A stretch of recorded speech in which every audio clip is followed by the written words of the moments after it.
Bueno, muchas gracias, Alexander. Ya, aquí tengo video. Bueno, voy a comenzar con la presentación, haciéndoles un comentario, ¿no? Este soy yo. eh, Tenía, qué sé yo, unos 8 o 10 años, no recuerdo. Esta es mi mamá. Ella tuvo cáncer de mama. Esta es mi tía. Tuvo un cáncer de mama. Mi otra tía y otra tía, ¿no? Todas hermanas. Mi tía Ana, esta que está acá, una persona que al saber que dos de sus hermanas habían tenido cáncer de mama, dijo, ¿sabes qué? Yo no quiero saber si yo tengo cáncer de mama o no, yo no quiero estarme haciendo estudios de mamografía, ni de eco, ni de nada. Que sea lo que Dios quiera. Es decir, entra en un estado de cancerofobia, ¿no? Eso es bastante frecuente en muchas mujeres. El no acudir al médico de forma temprana y oportuna para poder saber si hay o no algo alterado y detectarlo a tiempo. En el caso del cáncer de mama, la detección temprana del cáncer es lo que ayuda a disminuir la probabilidad de mortalidad a largo plazo. Entonces, si hay algo que hasta ahora ha hecho o ha demostrado ser efectivo a la hora de disminuir las tasas de mortalidad por cáncer de mama, es la mamografía. Es un estudio que viene a implementarse desde hace varias décadas, pero definitivamente tiene algunas desventajas. Y estas desventajas, pues obviamente forman parte de esa concepción, digamos, un poco popularizada en la población en general, de que si someterse a mamografías me va a dar probablemente un cáncer, o si es que voy a estar sometida a un esquema de un programa de screening y en ese programa me van a detectar algo que al final no es cáncer y me va a generar ansiedad, etcétera. Entonces, bueno, desde el punto de vista estadístico podemos encontrar tanto resultados falsos negativos como resultados falsos positivos.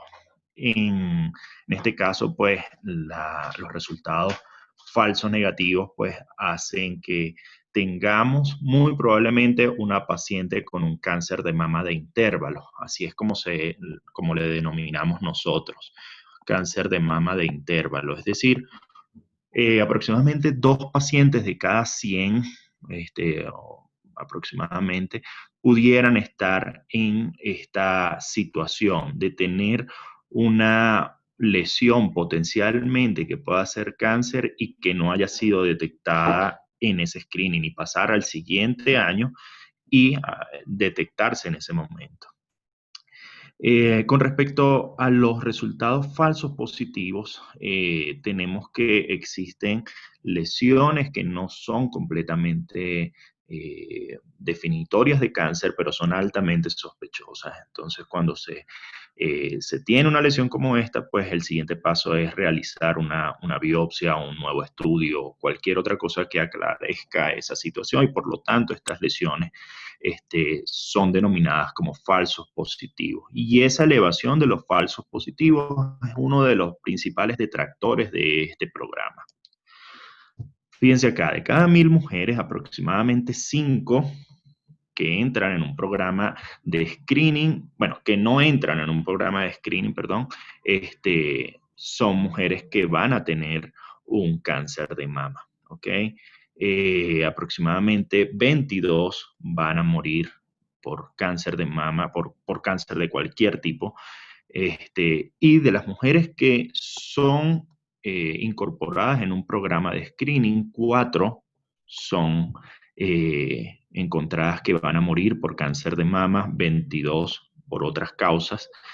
Las mujeres que van a presentar una falsa alarma, es decir, eh, un falso positivo, probablemente nueva solicitud de un estudio adicional como una compresión y magnificación, si cobre una punción con aguja fina, etcétera, llegan a ser aproximadamente 100 casos, es decir, 100 de cada 1000, un 10% de las mujeres. Y eso en términos de costo en un programa es alto. Y bueno, pacientes que van a tener con un cáncer de mama que no progresa innecesariamente a una remoción parcial o completa, son 5.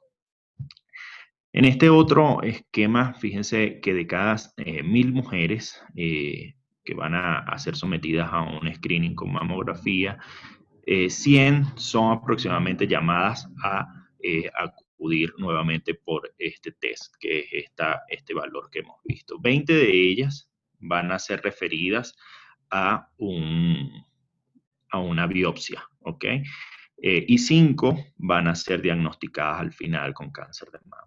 ¿Ok? Entonces, fíjense la dimensión de lo que estamos encontrando por cada 1000 mujeres que son sometidas a una mamografía.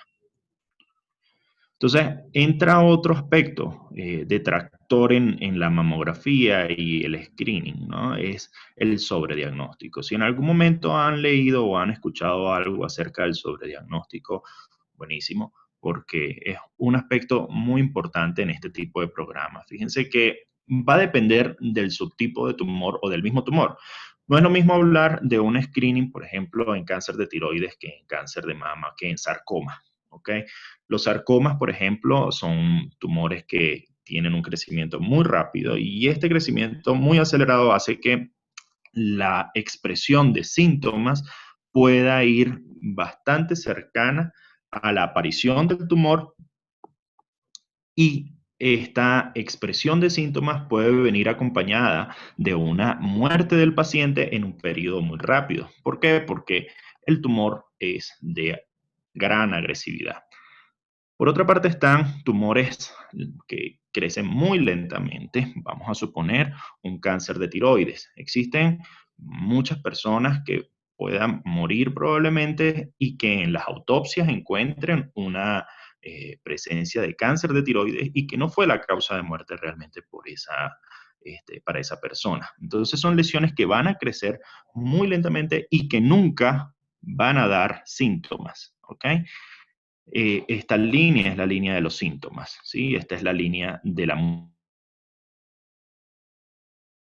este cáncer va a progresar y la persona va a morir en algún momento, pero nunca por causa del cáncer, ¿ok?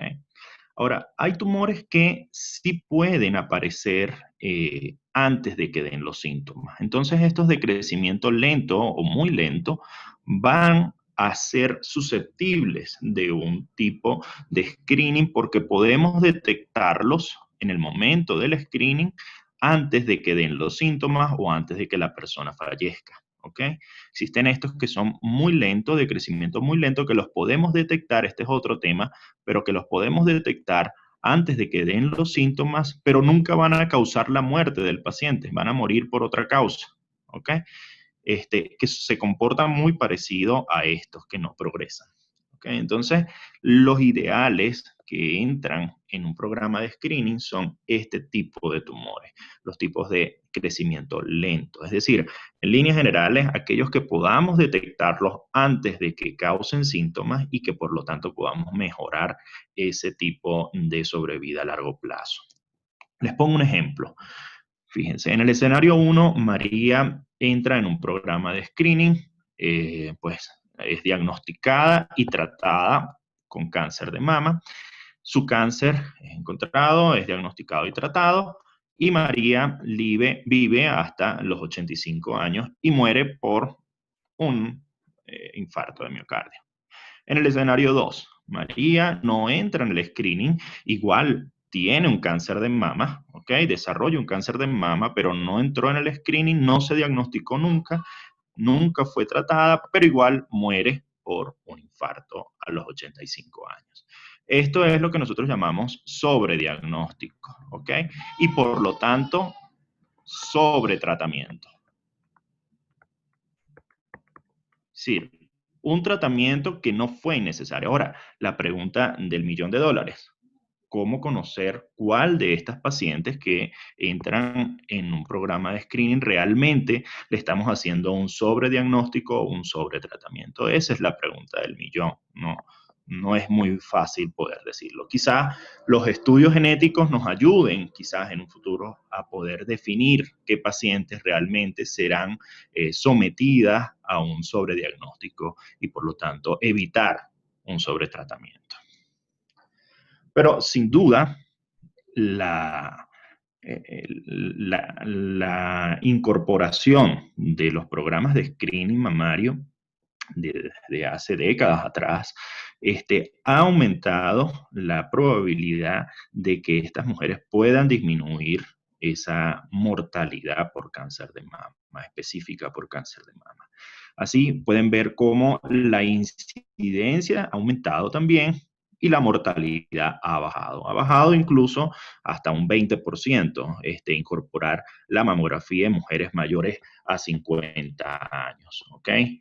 Pero antes de poder entender cómo es este programa de screening, yo creo que es importante transmitirles los aspectos básicos de lo que es una mamografía. Entonces, bueno, aquí fíjense cómo incrementó el diagnóstico de las lesiones, principalmente de lesiones tempranas, ¿no? Obviamente la tasa de cáncer metastásico se mantiene igual porque el screening mamario no va a presentar cambios con respecto a eso. Pero entonces, con respecto a la mamografía, entonces yo generalmente explico esto a mis alumnos de la siguiente manera. Fíjense que el seno está compuesto básicamente por, yo lo explico de esta forma, por dos grandes componentes. Un componente que es el componente glandular y el otro que es el componente graso y estromal. Básicamente a mis pacientes les digo que son dos componentes, la glándula y la grasa. De esa manera, ellos entienden que hay como dos tipos de tejidos y que están solapados unos con otros. Pero a veces es difícil hacerles entender. Y una de las formas que les hago entender es esto. Imagínense una torta que está hecha de gelatina, ¿ok? Pero a su vez tiene una porción que es de crema o de flan o de lo que sea. Entonces, en medio de esta gelatina, pues uno pudiera interdigitar esa cantidad de flan dentro de la gelatina y tendríamos un componente graso y un componente glandular, ¿no? Graso y glandular. Entonces, cuando nosotros ubicamos una pasa, una mora o una fresa o cualquier cosa dentro de la gelatina, podemos verla desde afuera sin ningún problema. Pero esta gelatina, esta lesión, esta eh, fresa, frutilla o lo que sea, dentro del flan o dentro de la crema no es visible desde afuera. Es decir, yo quisiera ver esta en esta porción y no la voy a poder ver.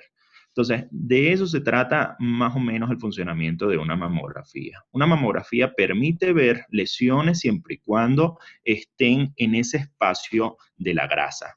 Cuando están en el componente glandular, si es que hay mucho tejido glandular, es imposible diferenciar este tejido de este otro tejido. Es decir, esta zona es imposible verla. Así le pasa a la mamografía. Entonces, es como que si nosotros tuviésemos una mama prácticamente con sustitución grasa, aquí no vemos prácticamente parénquima mamario, es decir, una lesión que podamos encontrar en una mama prácticamente grasa, es sumamente fácil, sumamente sencillo encontrar una asimetría de la densidad y es altamente sospechosa por sus características, pues tiene una forma irregular, es especulada, etcétera, etcétera. Entonces, cuando hay un tejido muy escaso, glandular, una lesión que pueda aparecer en esa mamografía va a ser fácilmente identificable. Incluso podemos identificar lesiones pequeñas, ¿no? Que podamos encontrar en la mamografía siempre y cuando tengamos una buena sustitución grasa. A diferencia de esta otra, que fíjense la cantidad de tejido glandular que encontramos acá, la cantidad de tejido glandular que encontramos acá. No podemos definir realmente dónde hay asimetría y dónde no. Lo único que yo puedo ver en esta mamografía es que este borde está más denso que este borde, y es el borde de la piel. Obviamente eso es porque esta mama tiene un cáncer, pero es dificilísimo poder decir en dónde está, ¿ok? Pero a tal punto el cáncer está tan avanzado que la piel ya está engrosada y tiene edema y ha cambiado la densidad en esa mamografía. Entonces, en estos casos de alta densidad, el cáncer se mimetiza con el tejido que está alrededor y es mucho más difícil diagnosticarlo. Por lo tanto, en estos casos casi siempre el radiólogo asume una necesidad de de un estudio adicional, ¿ok? En estos casos siempre encontrarán una clasificación BIRAT 0, porque es difícil poder identificar una lesión con tanto tejido denso de la glándula. Y esto tiene que ver con la evolución en el tiempo. A medida que son más jóvenes, menos de 50 años, hay más tejido glandular y tiene todo el sentido del mundo. La glándula está preparándose en cada ciclo menstrual por un posible embarazo y por lo tanto una posible lactancia. Entonces, mientras la mujer esté en etapa fértil, existirá un tejido glandular que proporcionalmente sea mayor al tejido graso. Y a medida que avanzamos en la edad, la mujer ya no tiene necesidad después de la menopausia de tener tejido glandular, porque no va a tener lactancia porque no tiene ovocitos. El sistema está diseñado de esa manera. Entonces, el tejido glandular entra en involución. Entonces, fíjense cómo un tejido denso tipo D es muy distinto a tipo A. Eso es cuando ustedes lean un reporte de mamografía, cuando lean la primera parte de la mamografía que dice la densidad de la mama. ¿Cómo fue la densidad? ¿Es una densidad tipo A, tipo B, tipo C, tipo D? O a veces lo colocan en porcentaje. Bien, entonces, la forma en que se hacen los estudios de screening incluyen dos tipos de proyecciones. Estas dos proyecciones son la cráneo-caudal, que lo que implica es una dirección de los rayos X que vienen en sentido vertical y hacen que podamos evaluar bastante bien los cuadrantes internos, cuadrantes externos de la mama. Bueno, los cuadrantes externos se evalúan poco, sobre todo en el cuadrante superior externo. Fíjense que esta zona no la estamos evaluando bien, pero definitivamente la craneocaudal evalúa muy, pero muy bien el cuadrante superior interno. Esto a veces es pregunta de examen, porque, bueno, claro, no en ustedes, pero sí en la universidad, después, posteriormente y para la vida, ¿no? ¿Por qué? Porque la craneocaudal, a diferencia de la siguiente proyección, que es la MLO, la craneocaudal sí logra ver este cuadrante, ¿ok? Que es el cuadrante superior interno. La MLO, fíjense cómo, que es una medio lateral oblicua, logra ver muy bien este otro aspecto que no estábamos viendo en la craneocaudal, que es el cuadrante superior externo. Asimismo, ve también parte de la axila, que no lo ve también la craneocaudal, pero difícilmente evalúa el cuadrante superior interno, ¿ok? Esto no lo evalúa la MLO. Entonces, las dos se complementan, además que la MLO también evalúa muy bien el surco mamario, ¿ok? Entonces, ambas se complementan para poder dar una evaluación bastante adecuada. Ahora, existen otros estudios adicionales, no voy a entrar en tanto detalle porque lo que vamos a hablar es acerca de screening, pero la tomosíntesis, que es una modalidad de mamografía en la cual se realizan múltiples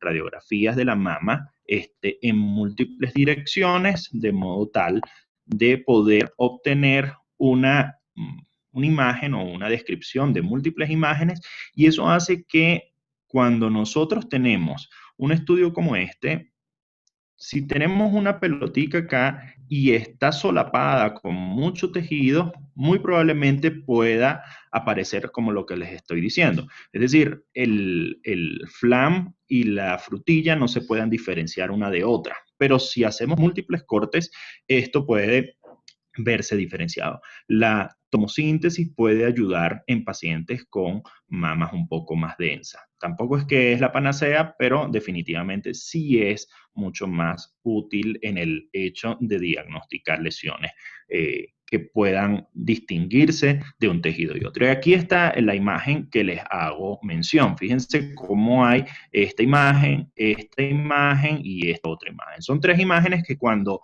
uno le toma una muestra única desde arriba, se ven de esta forma y uno no sabe realmente qué es qué, pero cuando se hacen diferentes tomas, podemos distinguir una de cada una, ¿ok? Y de esa manera podemos tener mayor posibilidad diagnóstica. Entonces la tomosíntesis ha venido a incorporarse, por lo menos en países desarrollados, como una modalidad de rutina en el screening, y por eso se los comento. Fíjense la diferencia. Esto es básicamente una MLO.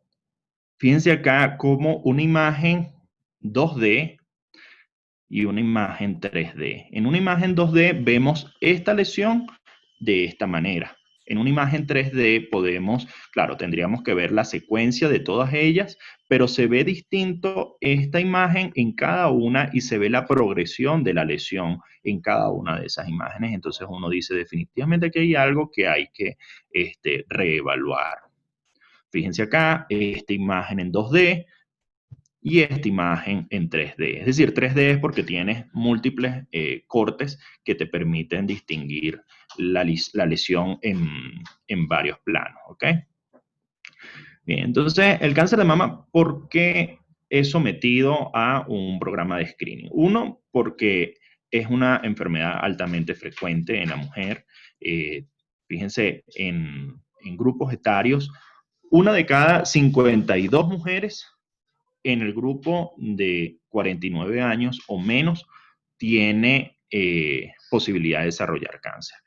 Dentro del grupo de 50 a 59, una de 44, de 60 a 69, una de 29 y mayor a 70, uno de 15. ¿Ok? Esa es la incidencia, 1.9, 2.3, 3.5 y 6.8. Y fíjense que a lo largo de la vida, cualquier mujer, cualquiera, ¿ok?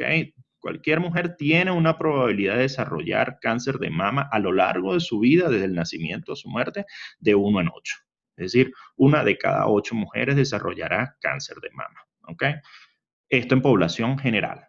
Estos son datos de eso. Entonces, dada la importancia epidemiológica, estadística del cáncer de mama, lo frecuente que es y que existen tumores que son de crecimiento lento, no muy lento o no muy rápido, eso hace que podamos incorporar programas de screening que sean costo efectivos. Es decir, incorporar un programa de screening es costoso. Hacer esto anual o bianual tiene un costo para el Estado, un costo para el paciente, un costo para el seguro, pero alguien tiene que pagar. Entonces, eso tiene un costo y detectar de esa cantidad de pacientes, de esas 1000 pacientes, 5 pacientes, pues es una relación de costo-efectividad, ¿no? Entonces, eh, las indicaciones del programa de cribado implantática no va para programa de cribado. ¿Por qué? Porque en ese caso hay que hacer estudios de imagen de mama que vayan dirigidos a ver esta lesión. Ya detectar algo en una paciente potencialmente con una lesión es que ya tiene la lesión. ¿Okay? Entonces, pacientes que ya tienen síntomas no entran como tal específicamente en un programa de cribado.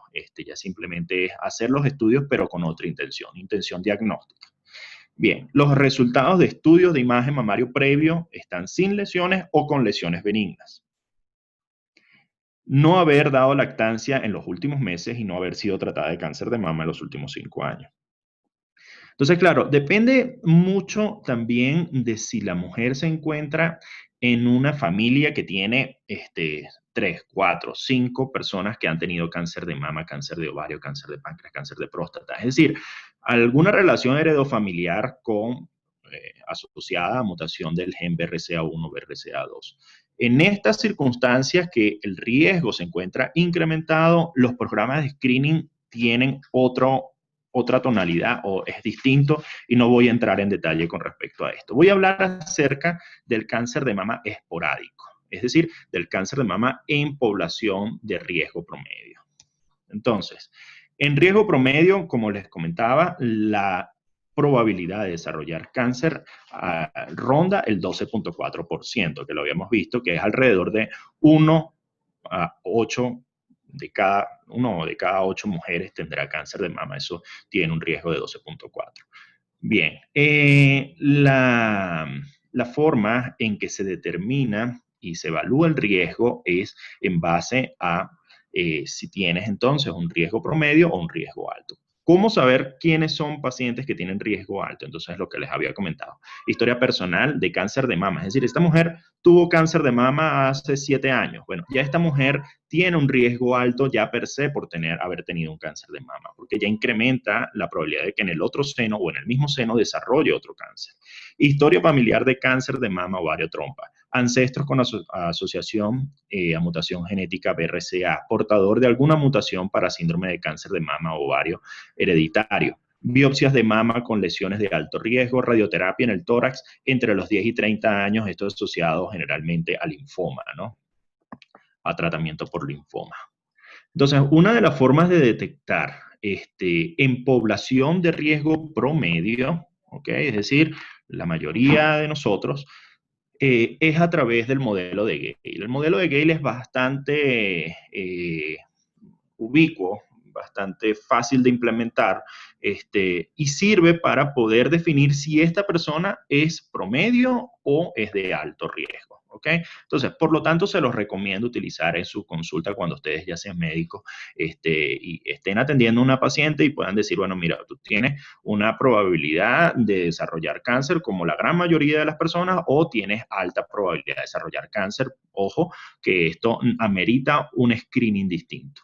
Entonces, el punto de corte en el modelo de Gale es de 1.67, siempre lo redondeamos a 1.7 de todas formas, pero en este caso se incluyen dentro del algoritmo la edad, la raza, la etnia, historia de enfermedad mamaria, edad de la menarquia, edad de primera paridad, historia familiar de cáncer de mama en parientes de primer grado. Es decir, los factores de riesgo más importantes para desarrollo de cáncer de mama. Estos están incluidos todos en un algoritmo y dan un resultado. Cuando tú lo haces, en la página del National Cancer Institute puedes puedes buscar esta herramienta del modelo de Gale y puedes colocar y llenar todos estos datos que te van preguntando. Entonces, una mujer que tenga un riesgo de desarrollar cáncer a los 5 años de más de 1.7, como esta paciente, es de alto riesgo. Ya per se, esta paciente ya no puede ir a un screening convencional, tiene que tomársela en cuenta como una paciente que puede desarrollar cáncer de mama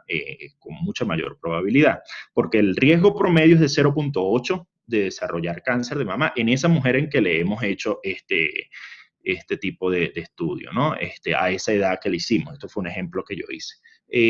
Pero el riesgo de esta paciente es de 3.9 en comparación con 0.8 con el resto de la población. Y fíjense que el riesgo de desarrollar cáncer a lo largo de la vida es de 27.4% en comparación con 6.6 del riesgo promedio. Es decir, cuando supera el 20%, 22% según otros, ya es un riesgo alto considerable, ¿no?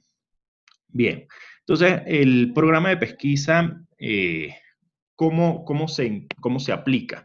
Entonces tenemos diferentes guías, diferentes instituciones, recomendaciones, etcétera, etcétera. Y va a depender básicamente de cuánto quiere gastar esa institución en líneas generales, porque al fin y al cabo todo tiene que ver con costo-efectividad. Entonces, los servicios preventivos de enfermedades de los Estados Unidos, ellos plantean una pesquisa, un screening mamográfico bianual entre los 50 y 74 años. Y esto no es porque ellos decidan haberlo hecho así, porque hay estudios que eso lo avalan. El programa alcanza su mayor beneficio entre los 60 y 69 y la pesquisa entre 40 y 49 queda sujeta a individualización del caso. Por otra parte, la American Cancer Society describe que pacientes menores de 45 años no deberían entrar en un programa de screening. Ojo, riesgo promedio, ¿no? Riesgo promedio. no deberían entrar en un programa de screening. ¿Ok? No hay evidencia científica suficiente como para poder argumentar este hecho. Es decir, a partir de los 45 años, en el subgrupo entre 45 y 50 es donde sí se vio algo de beneficio. Entonces, a partir de los 45 se pueden realizar mamografías anuales e incluso después de los 55, esta sociedad recomienda realizar la mamografía cada 2 años, bianual. ¿Ok? Y se continúa hasta que la paciente tenga una buena expectativa de vida. Es decir, hay algunos programas que terminan esto a los 75, otros a los 70, otros dicen, bueno, siempre y cuando la paciente tenga una expectativa de vida según sus comorbilidades de 5 o 10 años, pues sigue en el programa. Si no, no sigue. Entonces, estas son las diferencias fundamentales entre uno y otro grupo. Fíjense que, por un lado, esta sociedad lo que hace, o esta institución lo que hace es recomendar a partir de los 50, mientras que esta empieza a los 45. Acá en Ecuador, el riesgo promedio siguen bastante la conducta del US Preventive Services, que es a partir de los 50 años, de 50 a 74, y se realiza bianual. ¿Ok? Bien. De forma resumida, y la evidencia científica que hay respecto a esto, ¿no? En mujeres menores de 40 años, el valor predictivo positivo de estas mujeres de 1.3 con respecto a cáncer de mama, por lo tanto, estas mujeres no se benefician de hacer un programa de screening. ¿Ok? Entre 40 y 49, este estudio incluyó 10.000 pacientes en una evaluación de aproximadamente 10 años y la reducción de la mortalidad no fue significativa. Sin embargo, en el subgrupo de 45 a 49 sí hubo una disminución significativa, la cual es el punto por lo cual ellos plantean una individualización del caso. ¿Okay? Pero en líneas generales, en el subgrupo así grande, 40-49, no fue significativa, sino el estudio que realiza, avalado por la Sociedad Americana del Cáncer, en este subgrupo de 45-49, sí demostraron una mejoría significativa en el riesgo relativo. ¿Okay? Bien, en mujeres mayores a 75 años, pues la pesquisa queda individualizada con respecto a la expectativa de vida, ya se los comenté. Y bueno, para tomar algún aspecto, para que tengan algo de conciencia de cómo se manejan los pacientes con alto riesgo. Las mujeres con riesgo promedio, con factores de riesgo, en pacientes se hace una estrategia de pesquisa igual a pacientes con riesgo promedio. Es decir, mujeres que, por ejemplo, no tengan asociación de una mutación del gen BRCA o que no hayan tenido un cáncer de mama previo, etcétera. Esas pacientes que no tienen un riesgo tan alto, pero tienen ciertos factores de riesgo, como por ejemplo, se les realizó una biopsia por una lesión de sospecha y esa biopsia reportó una hiperplasia ductal atípica. Esa situación la convierte a ella en una mujer que tiene un riesgo elevado con respecto a la población general, pero no tan elevado como una mujer de alto riesgo, como las indicaciones que les comenté previamente. Entonces, en estas otras mujeres la vigilancia intensa o medidas de reducción de riesgo son aplicables. Entonces, en estas mujeres que tengan una mutación de gen BRCA1 o BRCA2, está supeditada, por ejemplo, medidas de reducción de riesgo como la quimioprofilaxis o la mastectomía profiláctica. El efecto de Angelina Jolie, publicado en esta revista Time, demostró que, por ejemplo, en este centro, antes de que Angelina Jolie se realizara la mastectomía, se hacían 482 cirugías de este tipo de reducción de riesgo, mientras que 6 meses después el aumento fue del 90%, 916 mujeres. El incremento en la identificación de la mutación del gen BRCA 6 meses antes fue de 29 y 61 posterior. Es decir, las celebridades definitivamente tienen un impacto de una u otra forma en las estrategias de salud también. Bien, en resumen, los programas de pesquisa mamaria van a depender del programa propuesto en cada país. La incorporación de la mamografía en mujeres por encima de los 50 años reduce la mortalidad por cáncer de mama en 25% y puede haber hasta un sobrediagnóstico de un 11%. Muchas No sé gracias, si doctor. quieren hacer alguna pregunta hasta ahora. Sí, hay algunas preguntas. La primera es, las campañas de Tócate últimamente han perdido validez porque muchas mujeres tienden a no realizarlo correctamente. ¿Puede darnos un comentario con respecto a esto, por favor? Bien, no hay ningún estudio que demuestre que la autopalpación sea una medida efectiva a la hora de reducir la mortalidad por cáncer de mama a largo plazo. No hay ninguna. Lo que sí se aconseja es que la paciente se haga el autoexamen mamario como medida de identificación anatómica de su seno, ¿no? Y eso hace que en el periodo entre una mamografía y otra, que es el estudio que realmente ha demostrado tener impacto en la reducción de la mortalidad, pueda haber en alguna circunstancia la identificación de alguna anormalidad que pueda ser susceptible a una evaluación. Pero como medida única, el autoexamen mamario no es efectivo para reducir la, este, la mortalidad. Y eso en base por lo que están comentando. Efectivamente, quizás muchas mujeres no lo hacen de forma rutinaria o no lo hacen de forma adecuada. Y también es una medida que no va a detectar lesiones tempranas. ¿Okay? Muy probablemente, fíjense, con la experiencia que yo pueda tener haciendo palpación de mama, pudiera detectar lesiones de 1 centímetro y tal vez llegar a 0,8, 0,9, pero con mucha dificultad en mamas pequeñas. En una mujer con mamas voluminosas es imposible. Imposible que una mujer pueda detectar una lesión pequeña de 1 o 1,5 centímetros en una mama muy voluminosa. Es decir, no es una medida efectiva para la detección temprana de cáncer de mama. Gracias, doctor. Otra pregunta es, ¿la variabilidad de la edad en pacientes con antecedentes familiares para iniciar screening es a los 10 años? A los 10 años antes, es decir, si inicia normalmente a los 50, ellas deberían hacerlo a los 40. O sea, el programa de screening en mujeres de alto riesgo tiene que ver, eso que comenta es relativamente cierto.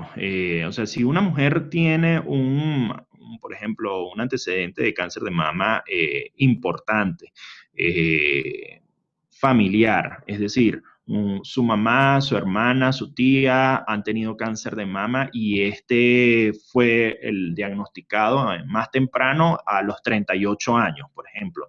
Lo ideal es que esa mujer se haga un estudio genético en primer lugar. Si es que el estudio genético sale positivo, pues evidentemente sugerir alguna de estas medidas. Las medidas son tres, básicamente. La primera es la rutina con estudios de imagen de forma secuencial y a temprana edad. Eso incluye lo que están comentando, iniciar los programas de pesquisa a 10 años antes de la edad de inicio del cáncer de la otra persona que tuvo cáncer de mama más temprano, porque puede ser que la abuelita tuvo cáncer de mama a los 60. Eso muy probablemente es un cáncer esporádico, no es un cáncer hereditario. Los cánceres hereditarios generalmente ocurren a edades tempranas, por debajo de los 50 años y casi siempre por debajo de los 45. Entonces, cuando una mujer tiene un cáncer de mama a los 38 años, el inicio de esa familiar debe ser a los 28. ¿Y con qué se realiza? Pues evidentemente mamografía no debe ser el estudio ideal, pues porque evidentemente es lo que les acabo de explicar. No tiene sentido utilizar una mamografía en una mujer de 28 años porque lo que van a encontrar es una gran cantidad de tejido denso glandular que no va a permitir la identificación temprana de la lesión. Entonces, en esos casos, la resonancia magnética está indicada como estudio de screening. Entonces, tiene esa posibilidad de hacer estudio de screening con resonancia magnética. 2, tiene la posibilidad de hacer quimioprofilaxis con el uso de tamoxifeno, que eso también reduce la probabilidad de desarrollo de cáncer de mama. O 3, el uso de la mastectomía profiláctica en el caso como medida de reducción de riesgo. Gracias, doctor. Otra pregunta es, ¿existe algún beneficio en cambiar la fecha de inicio de screening en pacientes que hayan tomado anticonceptivos orales? No, no. No hay ninguna diferencia en cuanto a variar el screening o el programa de screening por tener el consumo de anticonceptivos orales. Los anticonceptivos orales sí pudiera incrementar ligeramente el riesgo relativo del desarrollo del cáncer de mama, pero no es un factor de gran peso para desarrollo de cáncer de mama. Es decir, es lo que les comenté en la penúltima o una de las últimas láminas. Las mujeres de riesgo, que es un poco más incrementado el riesgo promedio, pueden clasificarse en dos grupos. Uno es aquel en el cual las mujeres tienen un riesgo elevado por encima del promedio, pero no son consideradas como alto riesgo. Alto riesgo, como les comenté, síndrome de heredo familiar, es paciente que haya tenido cáncer de mama previo, paciente que haya tenido radioterapia en la juventud, en el área del tórax, etcétera, etcétera. Eso pudiera ser considerado como de alto riesgo. Pero, por ejemplo, terapia hormonal de reemplazo, por ejemplo, anticonceptivos orales, por ejemplo, menarquia temprana, haber tenido hijos posterior a los 30, 35 años. Eso, y no haberlos tenido antes, quizás. Eso eleva el riesgo definitivamente de desarrollar cáncer de mama, pero no son factores de riesgo de mucho peso como para considerarlos de alto riesgo. Ya, también nos podría repetir sobre cuál es la sensibilidad de la mamografía y también si es posible que nos indique un informe de mamografía para saber leerlo. Déjame ver si tengo algún informe de mamografía acá.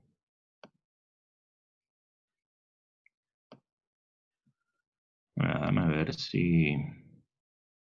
No vine preparado con un informe de mamografía. Déjame ver.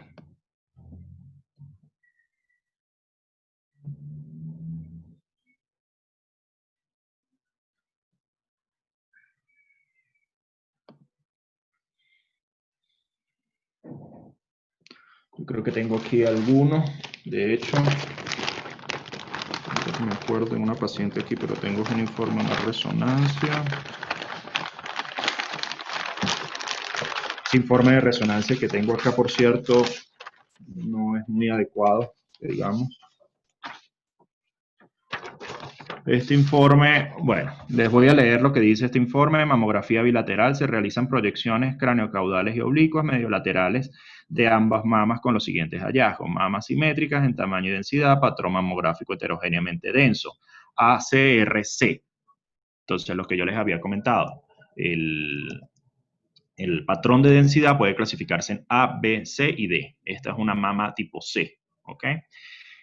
Presencia de prótesis mamaria bilateral íntegras de contornos definidos, simétricas, no se aprecia ruptura de implantes, se recomienda el mamario complementario, no hay evidencia de microcalcificaciones sospechosas de malignidad, complejo piel, tejido celular subcutáneo areola y pezón de aspecto normal, ganglios axilares bilaterales de morfología normal. Eso es el reporte de esta mamografía que les puedo dar en este momento. Muchas gracias, doctor. También le recuerdo a los participantes que en este momento se acaba de habilitar el link de asistencia, entonces para que lo llenen y tienen 15 minutos para que nos envíen. Entonces, por favor, continúe, doctor. Bien. A ver,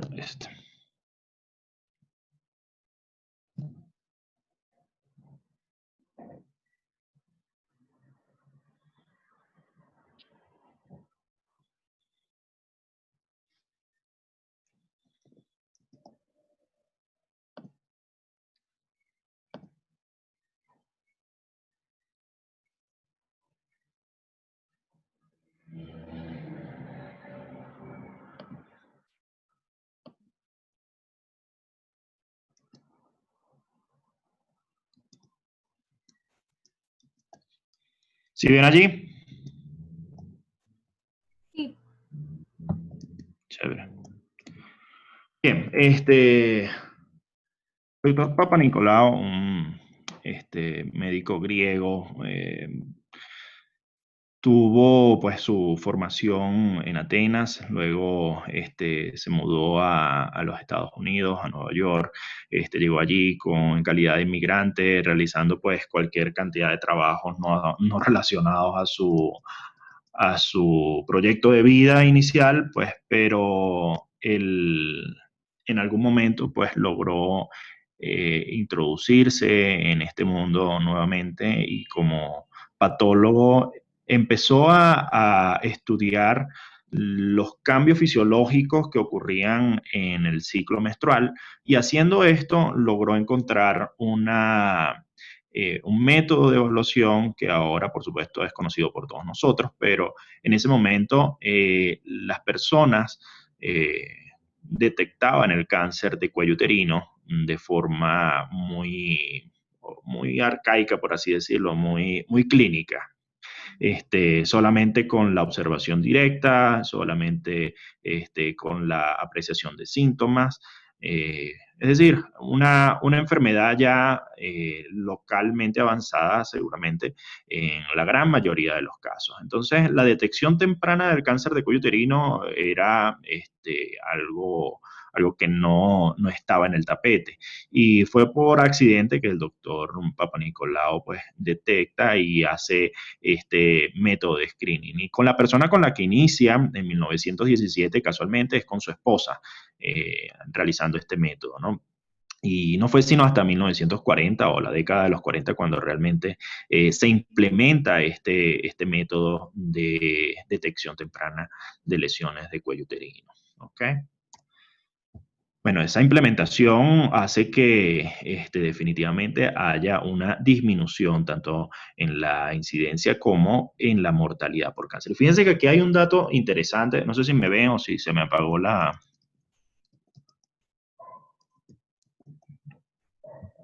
No sé se le ve si me aún. ven aún, no No. se me ve, ¿verdad? Ajá, ahora sí, ¿no? Sí, Chévere. ¿Y si siguen viendo la presentación o no? sí se ve la presentación. Chévere.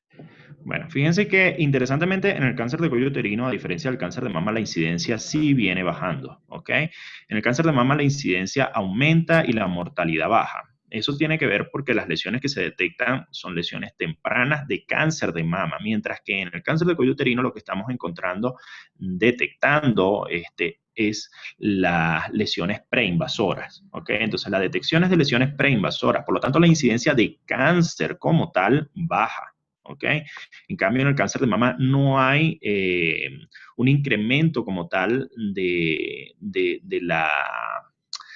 las lesiones preinvasoras, ¿ok? Si bien es cierto, el cáncer in situ sí es detectado con mucho mayor frecuencia con la mamografía que sin ella, es a expensas de esto precisamente y no de lesiones preinvasoras, que bueno, son muy difíciles también a veces de detectar, pero por ejemplo, la hiperplasia ductal atípica, la hiperplasia lobulillar atípica, etcétera, que son factores que puedan promover ese desarrollo de cáncer. En el caso del cáncer de cuello uterino son como mucho más progresivos y se conoce mucho más la progresión de la enfermedad. Por lo tanto, la detección de estas lesiones de manera temprana hace que precisamente disminuya la incidencia de cáncer in situ o de cáncer invasor de cuello uterino. ¿Ok? Por lo tanto, al disminuir eso, y disminuye la mortalidad. ¿Ok? Desde el punto de vista estadístico, eso es bastante interesante de hacer mención. Y fíjense que, bueno, evidentemente, como ustedes saben, el cáncer de cuello uterino tiene una condición necesaria de una infección por el virus del papiloma humano para la continuidad y desarrollo del cáncer como tal, ¿ok? Entonces, si bien es cierto, no todas las infecciones del VPH van a desarrollar cáncer de mama, el cáncer del cuello uterino, perdón, el cáncer de cuello uterino sí necesita la incorporación del material genético del VPH al material genético de la célula infectada para poder alterarse y poder desarrollar el cáncer, ¿ok? Si bien es cierto, es muy poca la incidencia, pero muy baja la incidencia de cáncer de cuello uterino no asociado a BPH, pero bueno, sí puede existir, ¿ok? Sobre todo del canal endocervical. El adenocarcinoma de cuello uterino es el que puede estar asociado o no a BPH.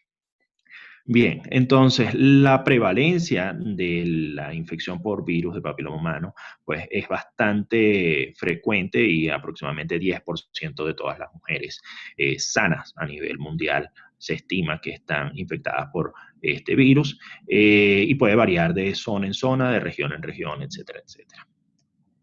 Entonces, ¿Cómo el sistema falla a la hora de hacer un diagnóstico temprano de cáncer cervical? Entonces tenemos que, por ejemplo, no se acude a las visitas para hacer el screening adecuado, o el médico tampoco hace el screening a la hora de las visitas, o no se hacen las colposcopias que se deberían hacer posterior a encontrar alguna alteración durante el screening, o la paciente no recibe la terapia apropiada y bueno, al final el paciente termina desarrollando un cáncer cervical. Esto es el modelo del queso suizo del desarrollo de errores que al final terminan por varias barreras, franqueándolas todas para poder aparecer el problema, ¿no? Bien, entonces, desde el punto de vista histológico, hacerles mención y recordarles que el desarrollo del cáncer de cuello uterino tiene su estrato a nivel del exocervix, fundamentalmente, también ocurre en el endocervix, como hemos comentado, pero vamos a hablar ahorita en este momento acerca del exocervix. En este caso hay una alteración de las células basales, del estrato basal, en las cuales son infectadas por este virus, y esto va acumulando alteraciones a medida que estas células van aproximándose a la superficie, es decir, a medida que estas células se van alterando y van ocupando todo el estrato del exocervix, pues a medida que van ocupando más, se va haciendo cada vez más progresiva la lesión. Entonces, tenemos que las lesiones NIC1, que son neoplasias intracervicales que ocupan el tercio inferior de ese estrato, las NIC2, las que ocupan 2/3, y las NIC3, y prácticamente que son conocidas también como carcinoma in situ, son las que ocupan toda el estrato. Y en este caso, lesiones que invaden la membrana basal, pues ya pasan a ser un carcinoma invasor. Esto, pues, evidentemente es súper conocido por ustedes. Y fíjense que, bueno, evidentemente la gran mayoría de los virus asociados a este tipo de lesiones son el virus 16 y 18, que ocupan 54 y 16.5% de las lesiones que producen cáncer invasor. Entonces, bueno, la evolución de cómo se ha manejado el cáncer cervical y su prevención ha incluido, pues, precisamente el estudio del Papa Nicolau, posteriormente la biopsia de base o la citología de base líquida, la incorporación en la década de los 2000 de la prueba molecular del virus del papiloma humano y posteriormente, pues, la incorporación de la vacuna. En este caso, la vacuna logra hacer una inmunización contra los genotipos más importantes, el 16, 18, 6, 11, sobre todo el 16 y 18, que son los más importantes desde el punto de vista oncológico. Y bueno, ha sido implementado en una gran cantidad de países como medida de prevención. Entonces, esto asociado al screening que se realiza con el PAP test, pues logra disminuir definitivamente el riesgo de desarrollo de cáncer de cuello uterino, pero se necesitarán unos cuantos años más para evaluar realmente la eficacia a nivel de estudios poblacionales, ¿no? Para ver qué tanto impacto ha tenido la vacuna del VPH para este tipo de control, ¿no? Bueno, yo creo que de forma didáctica, docente, creo que lo que les puedo ofrecer para el screening de cuello uterino es, en primer lugar, hacerles mención con respecto a la técnica adecuada, algunos aspectos, tips importantes. Fíjense cómo se puede utilizar la espátula de aire para poder hacer una muestra del exocervix durante la toma de la muestra, y el cepillo que se utiliza para fundamentalmente evaluar las células que están en el canal endocervical. Un aspecto importante que deben recordar cuando se hace esto es que no deben girar esto como si fuese un trompo, ¿no?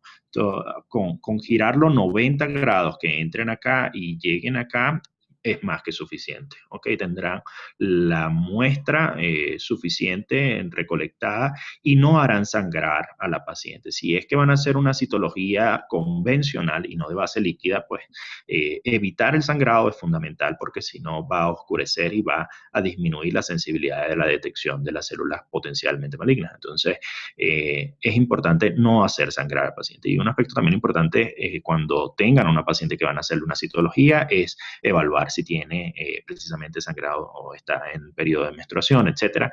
Porque quizás en poblaciones rurales, cuando hay difícil acceso al sistema de salud, tomar una muestra de citología en una mujer, a pesar de que esté en periodo de menstruación, puede ser muy importante porque quizás esa mujer no vuelva al centro de salud. Entonces, lo importante es hacer un buen lavado con solución fisiológica, evitar tomar la muestra con mucho sangrado, evidentemente. Obviamente lo ideal es hacerlo en una paciente que no esté sangrando. Eso es lo ideal. No les digo que lo tienen que hacer en una mujer que sangre, ¿no? En periodo de menstruación. Pero definitivamente mujeres que están en una población muy retirada del centro de salud y que están yendo para eso o para otra cosa y aprovechan para hacerse una citología, pues es considerable porque quizás no va a volver la paciente quizás y hacer la citología puede tener un gran valor de prevención. Entonces, bueno, estos aspectos que les digo son importantes a la hora de tomar la muestra. Si van a hacer muestras de base líquida, les recomiendo girar esto. Si van a utilizar el cepillo, girarlo por lo menos unas 10 veces dentro de la solución dispuesta para ello, ¿no? Eso hace que todas las células se desprendan adecuadamente y caigan. Posteriormente podrán ser utilizadas. En el caso de la citología de base líquida tiene mucho mayor utilidad en este subgrupo de pacientes que puedan estar con algo de sangrado, porque se puede diferenciar mucho mejor posteriormente al procesamiento de la muestra y no va a alterar el sangrado precisamente en el caso de una toma de muestra de base líquida. Igualmente, las infecciones. En el caso de infecciones vaginales, la gran mayoría de las veces esto puede ocasionar un oscurecimiento a la hora de la evaluación citológica. Entonces, en estos casos es preferible o dar tratamiento a la paciente y volver a tomar la muestra, o hacerlo de base líquida, que igual va a poder diferenciar porque se pueden separar adecuadamente con la rejilla las células con el filtro, las células y pueden evaluarse mejor, ¿ok? Entonces, es una muy buena opción en estos casos. Bueno, un aspecto anatómico que quiero hacerles recordar, súper importante, es el aspecto macroscópico y la importancia que tiene esto a la hora de la toma de la muestra. Entonces, lo más importante que deben recordar es que existe una unión escamocolumnar. Esta unión escamocolumnar, como recordarán, es la unión entre el exocervix y el endocervix. Entonces, la mujer va a evolucionar durante toda su vida con diferentes puntos de esta unión. Es decir, esta unión va a avanzar hacia el exocervix o se va a retraer hacia el endocervix. Entonces, esto va a ir influenciado básicamente por la presencia de estrógenos y obviamente por los ciclos menstruales, ¿no? Entonces, la zona de transformación viene dada básicamente por la incorporación de una metaplasia que ocurre entre una zona de escamocolumnar original y la zona escamocolumnar actual. Esta zona, esta separación es básicamente sometida a un efecto, digamos, como de injuria por efecto del ácido, de la presencia del ácido a nivel vaginal, y eso hace que las células del endocervix hagan una metaplasia escamosa en esta zona, y eso es lo que precisamente hace que ocurra una zona de transformación. Esta zona de transformación es la zona de mayor cambio durante toda la etapa reproductiva de la mujer y es la zona en donde potencialmente existe más probabilidad de desarrollo de cáncer. Quizás es la zona de mayor, o la única zona de posibilidad de desarrollo de cáncer, aunque puedan haber otras, ¿no? Pero definitivamente es la más importante a la hora de la toma de muestra. Entonces, identificar adecuadamente la zona de transición para la toma de muestra es fundamental para ustedes, ¿ok? Entonces, anatómicamente les quiero hacer recordar el endocervix, fundamentalmente constituido por células cilíndricas en una sola capa que van a estar dispuestas también con algunas glándulas que van a estar acá, etcétera, etcétera, ¿no? Esto va a generar en la gran mayoría de las pacientes, una eversión de este endocervix en etapa reproductiva que se va a demostrar como un ectropion. Esa presencia de ectropion puede ser visible muy fácilmente la diferencia entre este tejido y este tejido, ¿ok? Que es el exocervix. Entonces, el exocervix va a tener entonces esta diferencia de tejido, de espacio entre la zona de transformación y como tal el exocervix, ¿ok?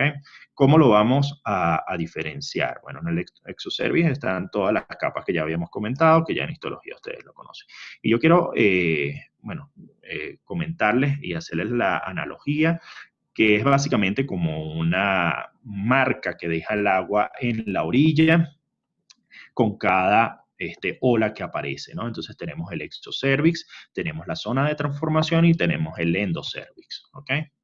Entonces, en la niña, de forma congénita, la unión escamocolumnar se encuentra bastante retraída hacia el canal endocervical.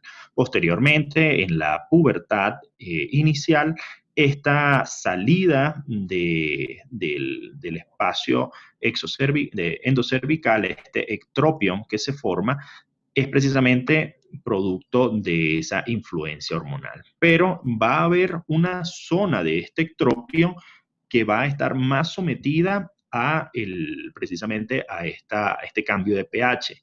Y esa zona es la que va a modificarse en cuanto a metaplasia. El resto del ectropion se mantiene muy poco expuesto a ese cambio de pH y por lo tanto va a mantener su estructura anatómica bastante similar a la del resto que es el del canal. Entonces, cuando esto ocurre, existen células que son células basales que van a permitir reponer todas las células glandulares que están en esta zona del ectropion que ha ocurrido en esta chica joven. Esto va a inducir una hiperplasia, es decir, aumento del número de todas estas células en primer momento y posteriormente estas células van a ir cambiando su morfología y van a ir dando lugar a células cada vez más del epitelio exocervical y van a ir descamando las células glandulares, ¿no? Entonces, de esa manera, del epitelio glandular se va sustituyendo por esta metaplasia escamosa que es inmadura y posteriormente estas células van a madurarse por completo y se va a encontrar una nueva zona de unión escamocolumnar. Pero en este proceso, estos espacios de acá, este espacio de acá, si este también estuviese haciendo metaplasia, se van a unir. Esta zona de aquí se une y esta zona de aquí queda como atrapada. ¿Okay? Y al quedar atrapada, lo que se forma aquí es un quiste. Ese quiste es el quiste de Nabot, ¿ok? Es importante que lo recuerden. Entonces, bueno, esta es la zona nueva de la unión escamocolumnar. Entonces, ahí ya tenemos dos uniones. Tenemos una unión original y tenemos una nueva unión que se generó por ese cambio, esa metaplasia producto de ese nuevo pH al cual están expuestas estas células glandulares, ¿no? De la célula del ectropion. Entonces, fíjense cómo esta nueva zona que se genera acá es la nueva y esta viene siendo la original, ¿sí? Y entre ellas está precisamente la zona de transformación. Esta es la zona de mayor relevancia anatómica para la toma de muestra y es básicamente esta zona que les había comentado, ¿no? La zona que deja ese avance de las células que vienen del ectropion, producto del ectropion, hacia el exocervix y que regresan. No es que regresa, sino que simplemente se transforma. Esto se transforma producto de una metaplasia por el pH que cambia, ¿no? Entonces fue, como les comentaba, esta zona de aquí, cuando esto se une, se transforma en un quiste de Nabot, ¿ok? Entonces pueden ser identificables fácilmente cuando uno hace la evaluación del cuello uterino con el espéculo. También se pueden ver en la colposcopía, la apertura de las glándulas, y estos dos puntos son las dos cosas que te hacen decir hasta aquí llega la zona de transformación, ¿ok? Entonces tenemos acá, fíjense cómo hay una zona de transición entre esto, que es tejido glandular, esto, que es la zona de la nueva unión escamocolumnar, y esta, que es la zona de transición. Y acá se encuentra la original, ¿ok? La que salió. Pero esto se transformó. Esto es una zona de transformación. Se transformó y es una zona de metaplasia. Bueno, espero que lo hayan entendido porque es muy importante a la hora. Y fíjense cómo aquí se ven los quistes de Nabot. ¿Ok? Fíjense. Se ven algunos quistes de Nabot. O sea, esto, por ejemplo. Son quistes de Nabot que marcan precisamente ese punto en donde hubo esa unión entre uno y otro, y hasta allí llega la zona de transformación. Hay tres tipos de zonas de transformación. Entonces, nosotros podemos, fíjense que aquí nosotros podemos ver parte del endocervix, que es todo esto del ectropion, pero vemos algo de endocervix. Esa evaluación es este límite de visibilidad. Entonces podemos ver que la zona de transformación aquí se ve completa, o sea, está todo afuera, la vemos completa. Eso es una zona de transformación tipo 1.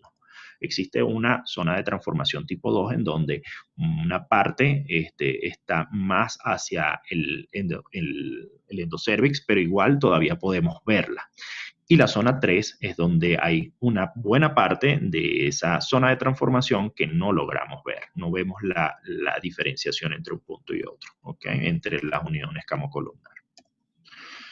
Bien, como punto práctico, antes de los 21 años no se recomienda el cribado en este grupo, ¿ok? La incidencia de cáncer cervical entre 15 y 19 años es extremadamente baja y por lo tanto no tiene indicación. Entre 21 y 30 años, las opciones de manejo son un pap test cada 3 años, que es la opción preferida, o un pap test más un BPH test reflex, en las cuales esto básicamente lo que significa es que si es que el pap test salió alterado, entonces se hace un BPH test. ¿Qué es lo que sucede? Que esto generalmente trae colposcopías innecesarias. ¿Okay? Es decir, puede haber como un sobrediagnóstico, básicamente, porque en líneas generales, la gran mayoría de las mujeres que están ubicadas en este grupo, en menores de 30 años, tienen un sistema inmunológico, que son inmunocompetentes, ¿no? Tienen un sistema inmunológico adecuado que permite el aclaramiento de la infección por VPH, incluso en lesiones de alto riesgo también. Entonces, ahora, ¿qué es distinto? En mujeres mayores de 30 años sí se ha visto que la diferencia entre el sistema inmunológico de este subgrupo puede ser menos importante y puede quedar persistencia a la infección por VPH en este subgrupo, y ahí sí puede ser más necesario ser un poco más agresivo en el screening. Entonces, desde el punto de vista de manejo en mujeres de 21 a 30 años, un pap test cada 3 años, ¿ok? Es suficiente. Y esto es porque casi siempre el cáncer de cuello uterino termina desarrollándose a lo largo de un periodo de entre 8 a 10, 12 años, ¿ok? Entonces, se necesita un muy buen tiempo para que una lesión que empezó como una infección por VPH, que pase para un NIC1, que pase a un NIC2, que pase a un NIC3, y que llegue a ser un cáncer invasor, amerita mucho tiempo de evolución, ¿ok? En la gran mayoría de los casos. Entonces, esto hace pensar que evidentemente podemos utilizar un intervalo adecuado de 3 años en mujeres en este periodo. Mujeres mayores de 30 años, la opción de manejo es el cotest, de tener posibilidad de hacer BPH test, sería lo ideal hacer el cotest.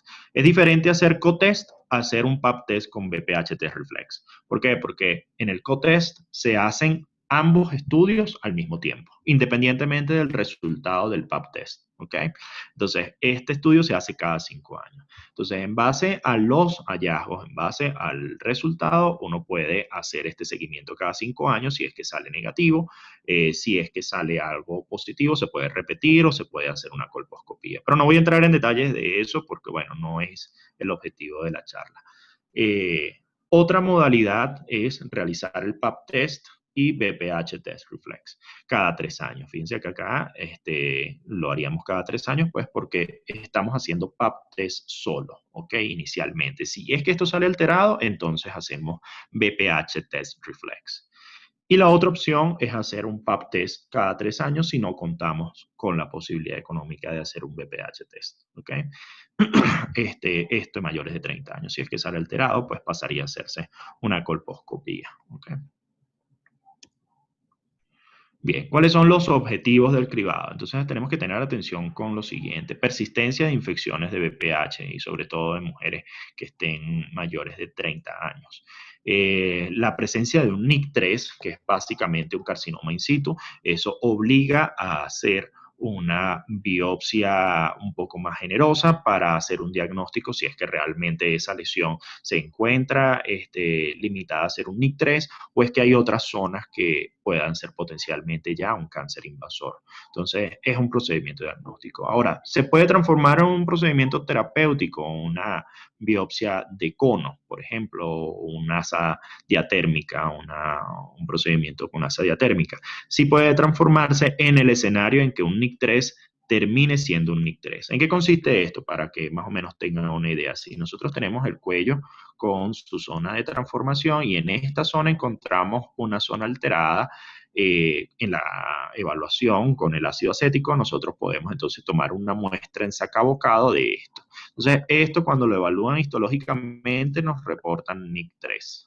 Bueno, tenemos un NIC3, yo te necesito saber si es que al lado de esto existen lesiones que sean potencialmente más grandes que un NIC3, porque es que no estamos sacando toda la muestra, es una pequeña muestra de toda la lesión. Entonces, en ese caso, yo necesito hacer una biopsia que abarque todo esto, ¿ok? Toda la zona de transformación. Eso lo puedo hacer a través de una biopsia tipo cono, quirúrgico, que es lo menos frecuente, o una biopsia con asa diatérmica, un LEP.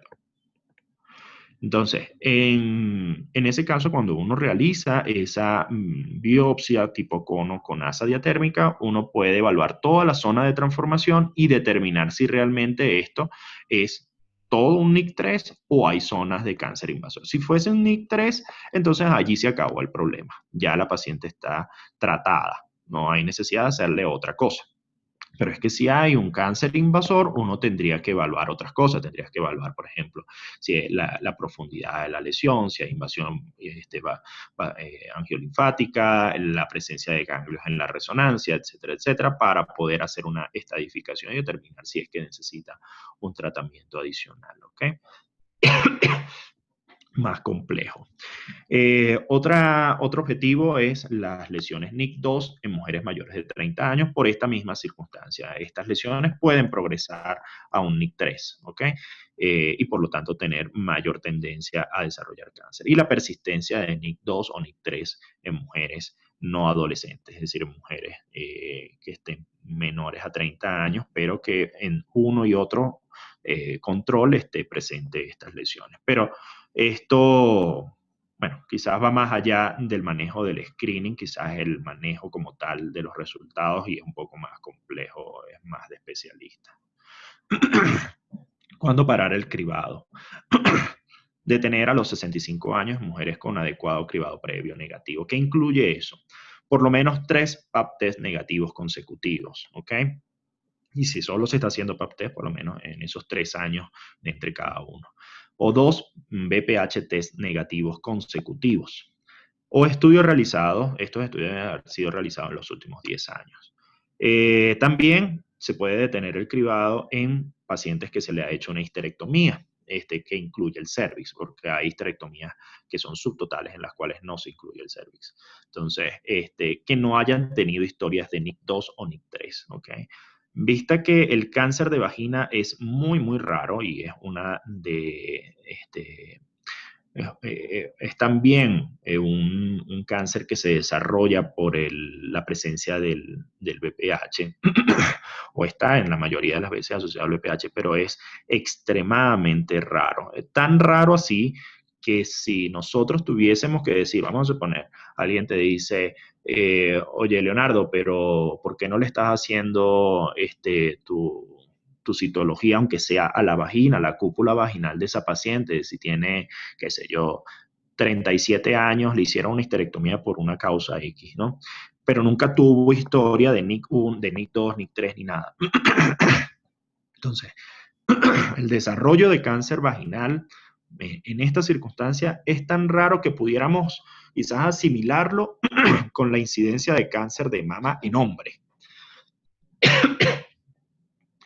Si esto es así, yo tendría que justificar también la mamografía en hombres por la incidencia que tiene esa enfermedad similar al cáncer de vagina.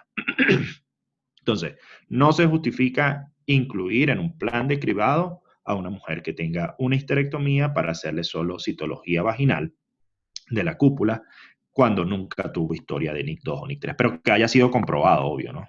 Tendría que haber comprobación de eso. Pero casi siempre, a menos que sea una histerectomía de emergencia, uno solicita de forma electiva estos estudios iniciales, la citología, el pap test, todo esto. Si es que hay algo alterado, pues uno hace los estudios diagnósticos y terapéuticos adicionales. Si es que fuese una cirugía de emergencia, pues en la biopsia definitiva te dirán si es que hubo o no alguna lesión tipo NIC2 o NIC3. Bueno, hasta aquí la presentación. ¿Alguna duda? Sí, doctor, hay una pregunta. Dice, ¿hubieran cambios en el tiempo de pap test si estamos frente a pacientes trabajadores sexuales? No entendí la pregunta. Si en pacientes que son trabajadores sexuales habría algún tipo específico de cambio si hacemos pruebas de pap test. O sea, sí se aumenta la frecuencia generalmente, pero va muy ligada al criterio de cada institución. Puede ser que sea un pap test anual, hay algunos que hacen cada 6 meses. Claro, todo va a depender de la institución que esté siguiendo a este subgrupo, porque definitivamente no es un grupo de riesgo promedio. Es igual que los pacientes con VIH, tienen un manejo distinto porque son inmunocomprometidos. Cuando son inmunocomprometidos, si es que están bien tratados, pues bueno, se pueden manejar y casi igual, ¿no? Listo, doctor. También tenemos otra pregunta. En cuanto a detener a los 65 años el cribado, mencionó que cuando hay 3 pap test negativos consecutivos se podría detener. Pero ¿qué significa consecutivos? ¿Cada año o cada 3 años? ¿O a qué se refiere consecutivo? Consecutivo es que el que se hizo en el 2000, el que se hizo en el 2003, el que se hizo en el 2006, ¿sí? Es decir, cada 3 años esos 3 fueron negativos. Y en el 2017 estamos decidiendo que ya la paciente tiene 65 años y no tiene sentido hacérsele más screening. ¿Sí me entienden? Sí, muchas gracias, doctor. Esas serían las preguntas sobre este tema. Entonces, para que Chévere. continúe.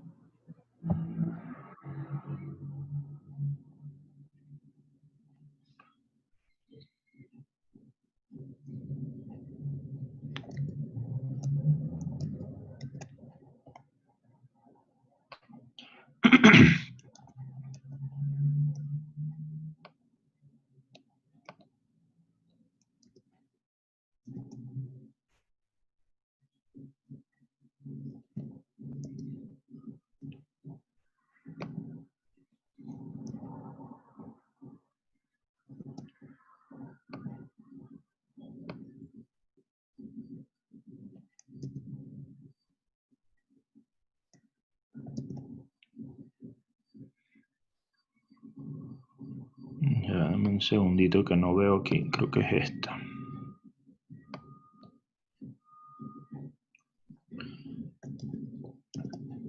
¿Sí lo están viendo?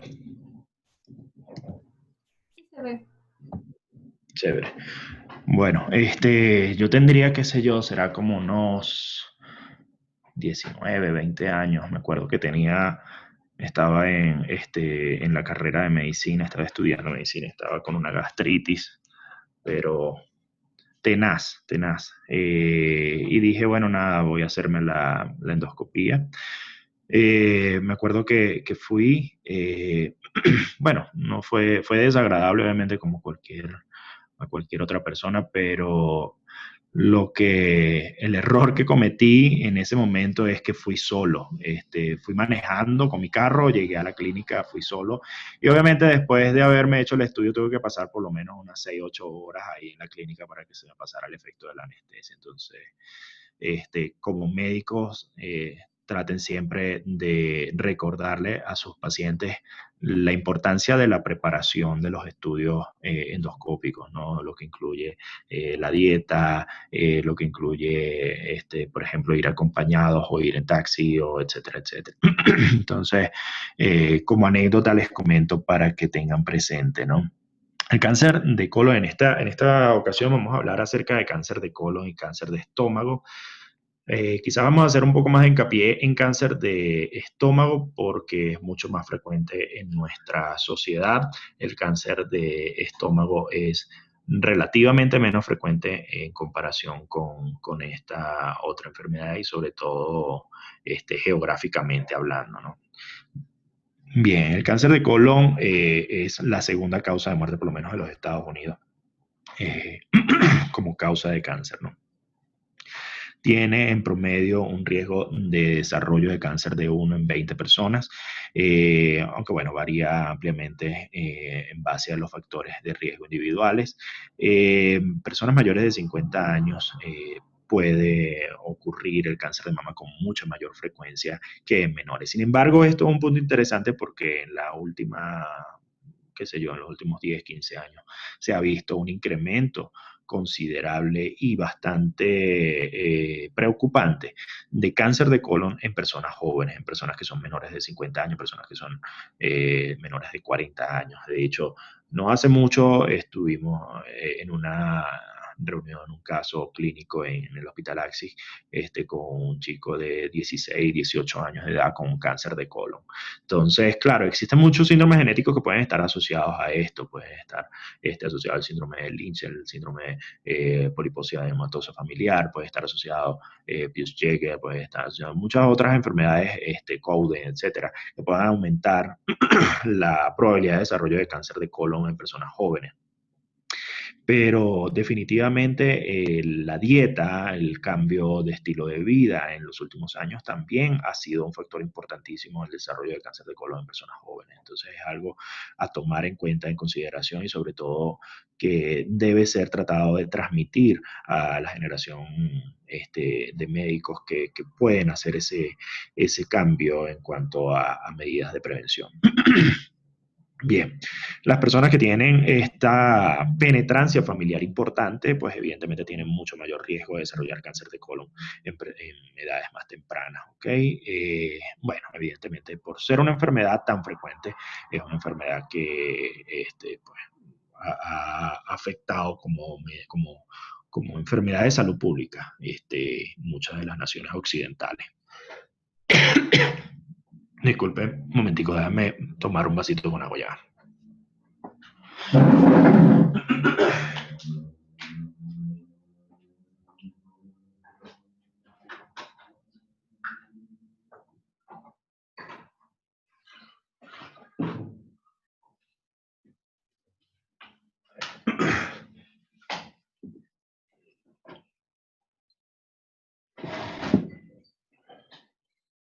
Bien, creo que no mejoró mucho, pero bueno.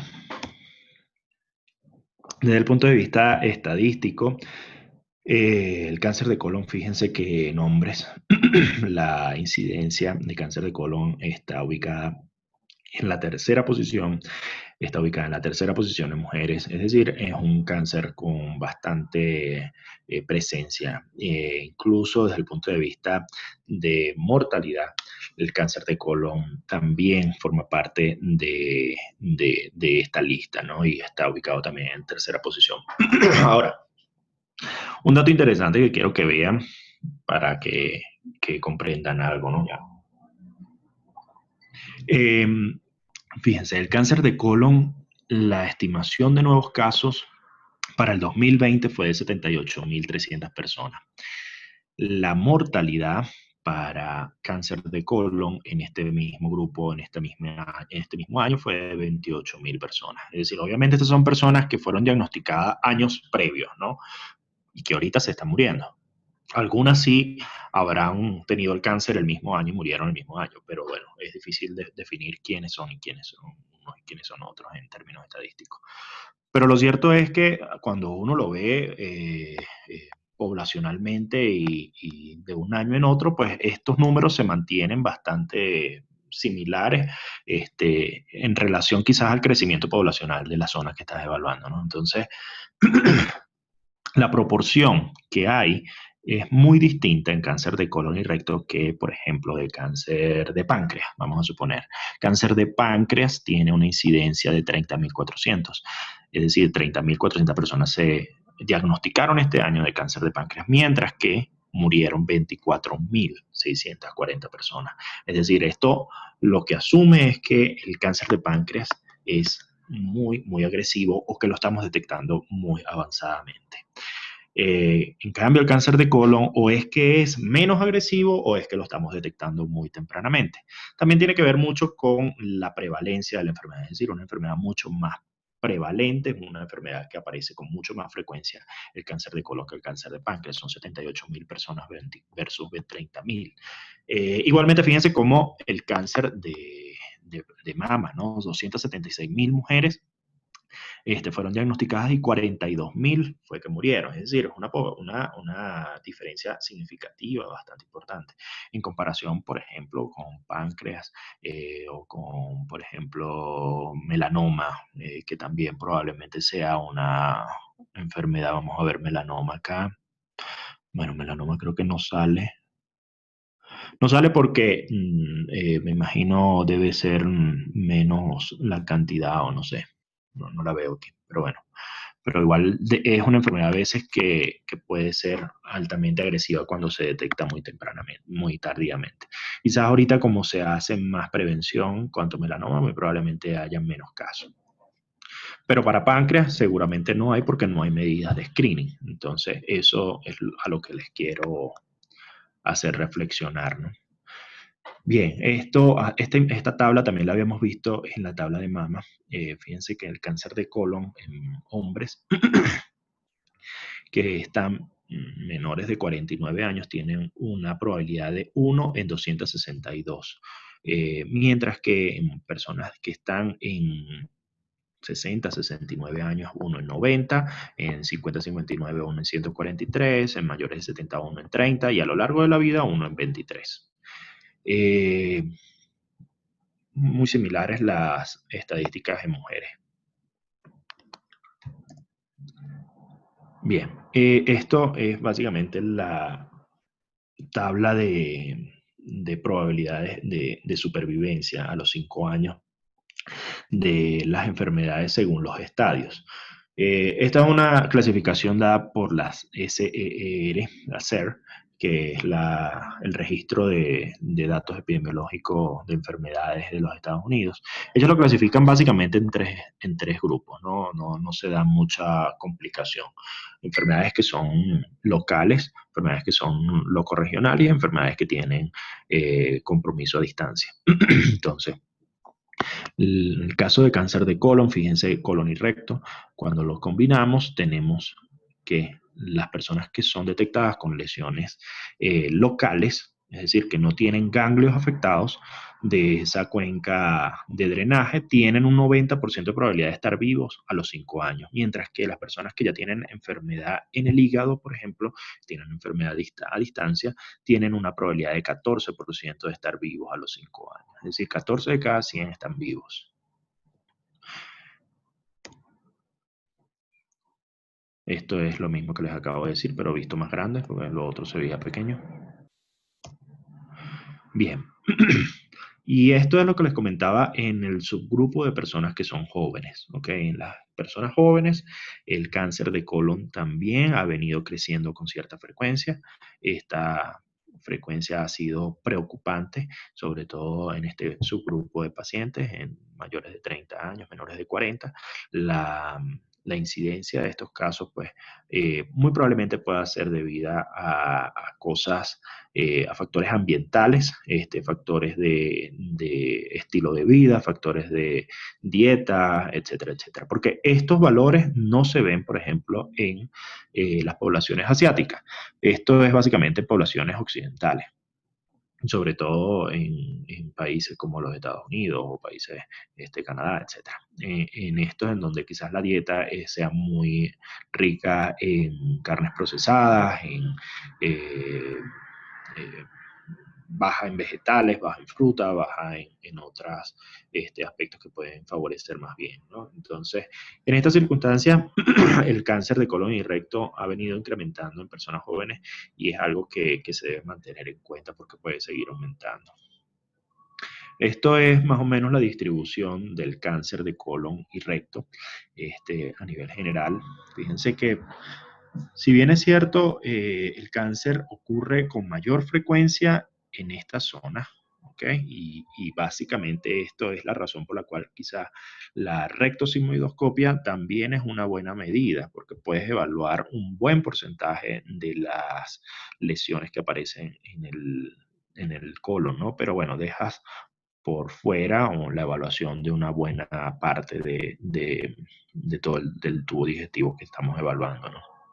Entonces, pacientes que tienen, por ejemplo, síndrome de Lynch, que es una enfermedad genética asociada al desarrollo de cáncer de colon, cáncer de endometrio, están con mayor frecuencia apareciendo en el lado derecho del colon, el síndrome de Lynch, mientras que pacientes que tienen más bien cáncer esporádicos aparecen en el colon izquierdo.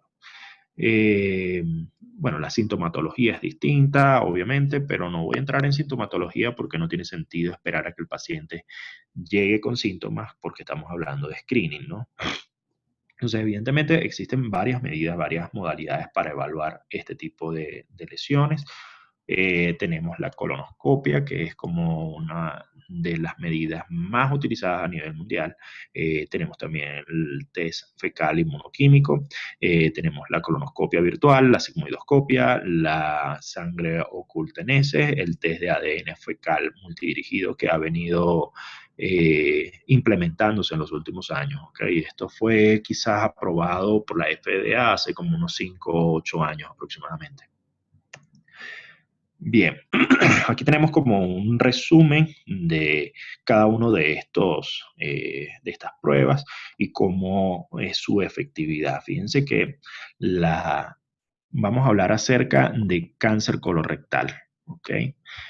No vamos a hablar de adenomas, ni lesiones pequeñas, mallas grandes, etcétera, sino solamente concentrémonos en los morados, ¿ok? Fíjense que la sensibilidad para la colonoscopia realizada cada 10 años es de 95%, ¿ok? La sensibilidad. Y una especificidad del 86%. Esto da un valor de una prevención de 22 a 24 personas por cada 1000 personas de aproximadamente 40 años de edad, ¿no? En adelante. Por otra parte, tenemos el test fecal inmunoquímico, el cual se realiza cada año y con esa directriz podemos obtener una sensibilidad del 73.8%, una especificidad de 96.4% y podemos llegar a prevenir de 20 a 23 personas de cáncer.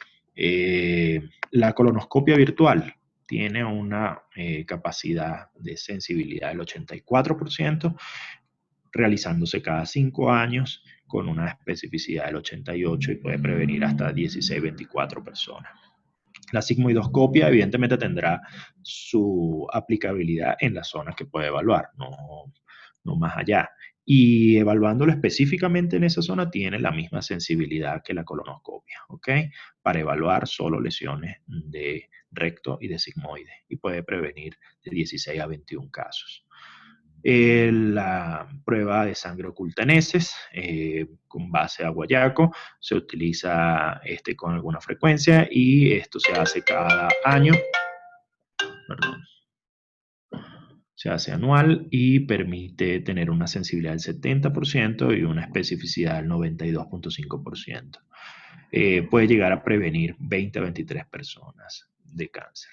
Y por último, la prueba de ADN fecal, la cual es multidirigida a diferentes tipos de alteraciones genéticas, logra tener una sensibilidad bastante alta, bastante similar a la colonoscopia y una especificidad también bastante alta. Y bueno, es bastante útil en ese aspecto, por lo tanto llega a disminuir o a prevenir hasta 21 o 24 personas de cáncer. De forma práctica, lo que quiero transmitirles es que la colonoscopia en población general, población de riesgo promedio, no estamos hablando de personas que se han diagnosticado con poliposia adenomatosa familiar o que tengan síndrome de Lynch, ese es otro tema. Pero en este grupo el inicio es a los 50 años y algunos sugieren a los 45, sobre todo cuando hay alguna asociación con ciertos factores de riesgo. ¿Okay? La colonoscopia, igualmente como les dije, cada 10 años. El test fecal inmunoquímico iniciar a los 50 años, se realiza anual y es aplicable cuando la colonoscopia no es posible. El test de ADN fecal, que está aprobado con el nombre de ColoGuard en Estados Unidos, el inicio a los 50 años igualmente, se realiza cada 3 años, cada muestra cuesta aproximadamente $500. La colonoscopia virtual también es una excelente oportunidad en casos de que la colonoscopia convencional no sea disponible, no esté disponible y se realiza cada 5 años y se inicia igualmente a los 50. Bien, eso con respecto a cáncer de colon y con respecto a cáncer gástrico, el cribado, bueno, no les voy a decir mucho porque realmente es básicamente una medida que se aplica de forma universal quizás en otros países, no se utiliza acá, en países asiáticos como Japón, Corea, en Chile tal vez se hace cribado universal y bueno, hay diferentes pautas de país en país. Se pueden utilizar el uso de la endoscopia digestiva superior o el estudio contrastado varitado digestivo superior.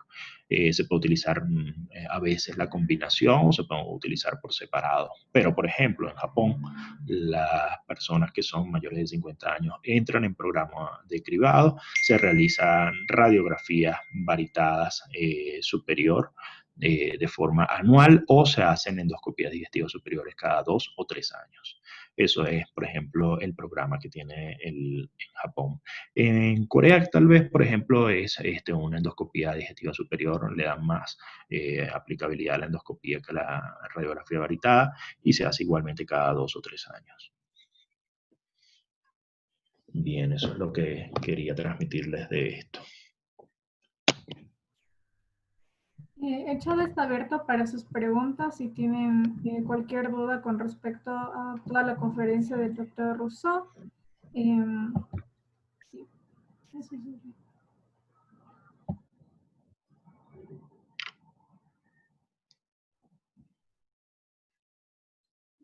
Mantuve el video cerrado todo el tiempo, por lo que veo. Ya, ahí estoy de nuevo. También si prefieren pueden prender sus micrófonos y hacer la pregunta directamente.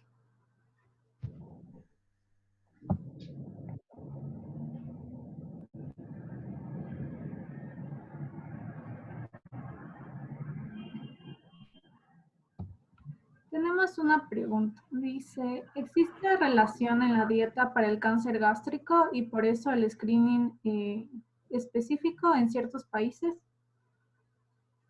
O sea, en países asiáticos la gran mayoría de esta población consume alimentos muy ricos en sal, alguna dieta que es muy distinta quizás a la dieta occidental y eso definitivamente tal vez esté asociado, ¿no? Existen otras cosas que ahorita voy a tomar, voy a mencionar, pero como dato interesante desde el punto de vista estadístico, los pacientes que viven, por ejemplo, en Japón, vamos a suponer, eh, habrán vivido, qué sé yo, 30 años allá, 40 años, y deciden mudarse a Estados Unidos. E inician un estilo de vida, una dieta, por 10, 20 años allá. Cuando llegan a los 50 o llegan a los 60 años, muy probablemente los cánceres que van a estar asociados a esta persona no van a ser necesariamente los cánceres asociados geográficamente a los cánceres que estaban en Asia, ¿no? Más bien, la estadística de este subgrupo de personas, de estos inmigrantes, termina siendo la misma de las estadísticas de los Estados Unidos. Entonces eso tiene, igual pasa al revés, las personas que están viviendo en Occidente, que se mudan a países asiáticos, terminan teniendo o adaptando esa estadística similar a la geográfica en la zona en donde están. Entonces sí tiene que ver definitivamente mucho el estilo de vida, la dieta y los factores ambientales a los cuales puedan estar expuestos, y de eso depende mucho también la presencia de estos cánceres, ¿no? Entonces, otra cosa que pudiera estar asociado es la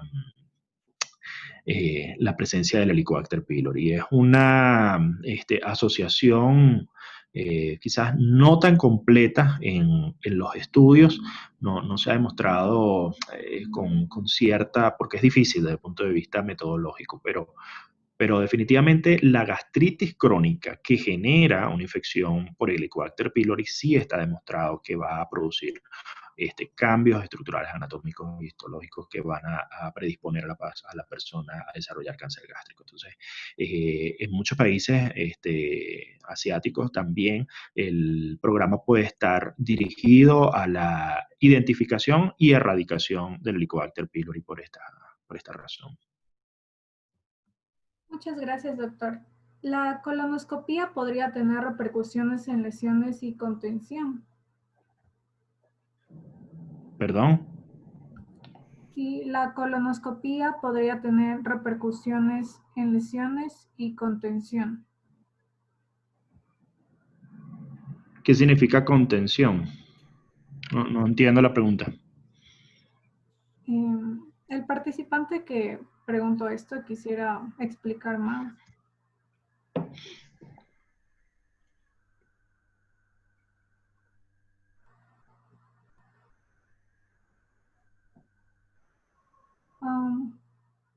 No responde, pero O sea, me imagino que lo que quiere decir es que quizá, no sé, contención, no sé qué quiere decir, pero, o sea, una colonoscopía es un procedimiento que no está exento de complicaciones, evidentemente. Existen probabilidades de que haya lesión de la pared del colon, que haya perforación del colon y que esto amerite pues una cirugía de emergencia. Entonces, varias oportunidades me tocó operar pacientes que habían sido llevados a una colonoscopía y durante el procedimiento hubo una ruptura, una perforación del colon, ¿no? Esto puede deberse a muchos factores, puede deberse a problemas técnicos, de curva de aprendizaje, de anatómicos, etcétera. Por ejemplo, quizás la movilización de la punta del colonoscopio, del extremo donde está la cámara, en la flexura esplénica es bastante difícil. Tienen que hacer movimientos importantes para poder alcanzar esa curva que a veces es un ángulo bien agudo.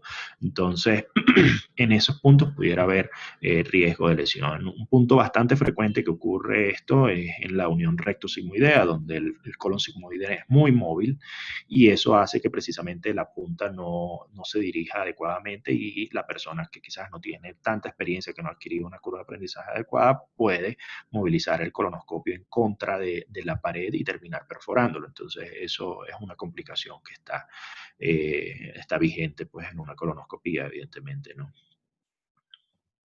gracias, doctor. En pacientes con Helicobacter pylori se debe pedir el indicador CAG-A. El indicador, CAG-A. ¿cómo se escribe? No sé qué. CAG-A.